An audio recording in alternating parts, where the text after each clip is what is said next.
92.5 So we are here at 92.5 XTU with Kira Kazantsev, Miss America 2015. Welcome to Philadelphia. Thank you. Nice to see you again. We met at the ACM Awards in Dallas. We're old friends. And for a quick little interview, and then you went out and about throughout the entire weekend. How was your trip to Dallas? It was really cool. To see the big country music stars. It was incredible. It was the biggest award show ever, I think, with attendance. Right. It was 120,000 people or something like that. So it's probably the most amount of people I've ever spoken in front of live. So it was quite the experience. You presented, if I'm not mistaken. I introduced Martina McBride. Oh, that's right. That's right. That's right. Yeah. So who did you meet that weekend when you were around in Dallas? Who did I get to meet? I got to meet Darius Rucker. I got to meet Martina McBride, obviously, and Miranda Lambert, and Brett Eldridge I've met several times, so I got to run into him again in the hallway. I was like, hey, Blake. He was like, so that's off the top of my head. But I walked past Blake Shelton in the hallway. I was like, hey, Blake. He was like, hey, sweetheart. Ah, see, when Blake says sweetheart, people love that. Yeah,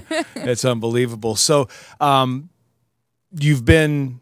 What's it been now, since September? September is usually Miss America. September, right? yeah. Okay, so here we go. We're probably at the halfway point now. I only have about 3 months left. Oh, 3 months? A months? little over 3 months, yeah. Well, here we go. So you're running down toward the end. It's almost over. You're getting ready to crown the next pageant. What's the other people that are vying for Miss America doing right now? Take us through the timeline. So the pageant happens September 13th. Right. You can get tickets at Ticketmaster.com. And the girls are currently, I think we've only crowned 4 or 5 state title holders so far. So this is state crowning season. So states are going on. So states are going on, and there's a lot of pageants this weekend. I'll be at Miss New York this weekend, but I think Oklahoma's going on, and somebody else. There's a few. So this is when all the girls are getting ready for their states, and then as soon as they win their state, they go full into Miss America prep. Now, I always say that you should be Miss America ready when you win your state title, but it's quite the process. They have to go through wardrobe and interview prep and all this crazy stuff in getting to Atlantic City. So, Kira, could we go back a little bit in your history? So we all know the TV shows that are out there that you could watch, these little pageant shows and stuff like that. Did you start that? Right. No, I started in a pageant when I was about 12 years old called National American Miss that you weren't allowed to wear makeup until you were 13. It was a great program for me and for any young lady, I think, to be able to speak on stage as a 12-year-old and interview with an adult and not be scared of that, I think are really good life skills. So my mom was all about it. And then I grew up kind of thinking that Miss America would never be an attainable goal for me because I always thought I was too short. I stand at 5'5".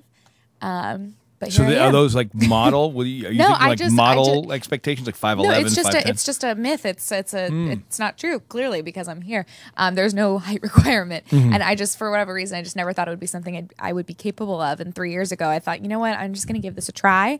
You never know what can happen, and here I am. So, if you're giving advice to people that want to follow in your footsteps, people that are actually looking at this right now, so. Do you think that those little shows have, I keep saying little shows, but they have some young kids that want to go? Do you think it's a good way to go? That's TV. That's television. It's made for TV. So it's not real life. It's TV. Leave it at TV. Yeah. I can't speak to them. The real world is different. Yeah, the real world, the things that you can get. Yeah, Miss America, the things that you can get from participating in this program, the scholarship money, the networking opportunities, the opportunity to build your personal brand is a very unique opportunity that you get from participating in Fulfilled America, and it has nothing to do with reality TV.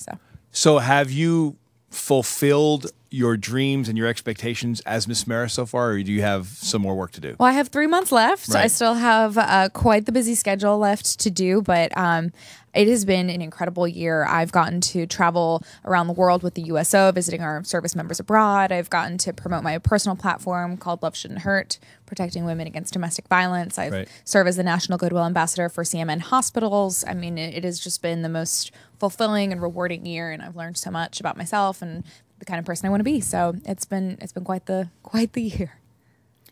Where do you go from here now? After this? After this interview or after Miss America? No. I don't mean this. I mean this goal in your life. Well, I think Miss America is probably just about the best springboard into your future that you could possibly wish for. So I'll be probably moving to LA and seeing what kind of opportunities I can find out there, and business school or law school are definitely goals of mine that by fall 2016 I hope to be going to school somewhere, so we'll see. Right. So it's TBD. I'll get back to you on that. But that's okay. I have I have a lot of scholarship money that I'd like to use. Some people want to go to acting. Some people want to be singers. Could Yeah, be I don't anything. know about I don't know about any of that, but we'll see. We'll see what happens. What was your talent? When I sang. You sang? Yeah, that infamous Country? Red Cup. I do love country music, Right. but Yeah. country. I sang like "Happy" by Pharrell, which is Oh, not well, that's a country. good song. That's okay. It's a crowd pleaser. Yeah, country would have been great too. I know. I don't think we get many country singers. Tell me what the hardest part of the entire pageant The process. is. It's really hard to kind of take yourself out of that competitive mindset and realize, I'm here to have a good time. I'm here to make friends with these girls. It's kind of, I always say pageantry is like golf. You're playing against yourself, not Right. against everybody else.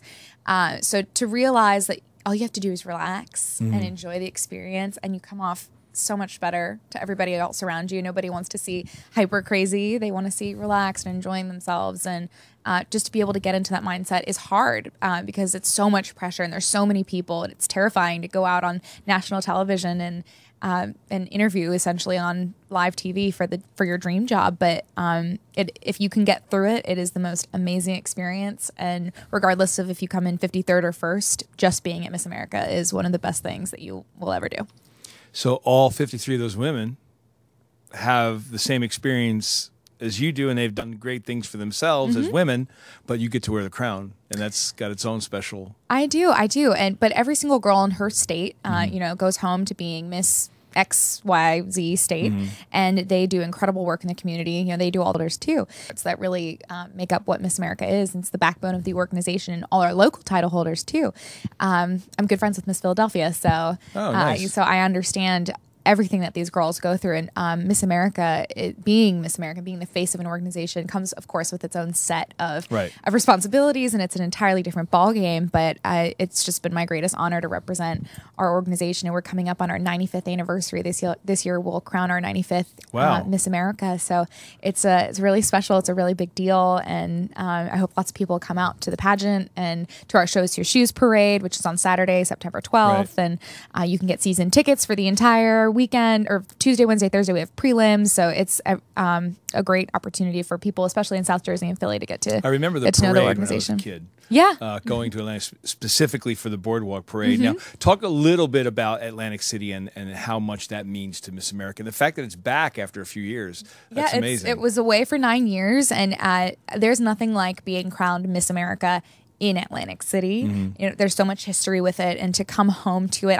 I'm home in Atlantic City very often. It's probably the city I visit most, and they just bend over backwards. They go out of their way to make sure I have everything I need, that I'm completely comfortable.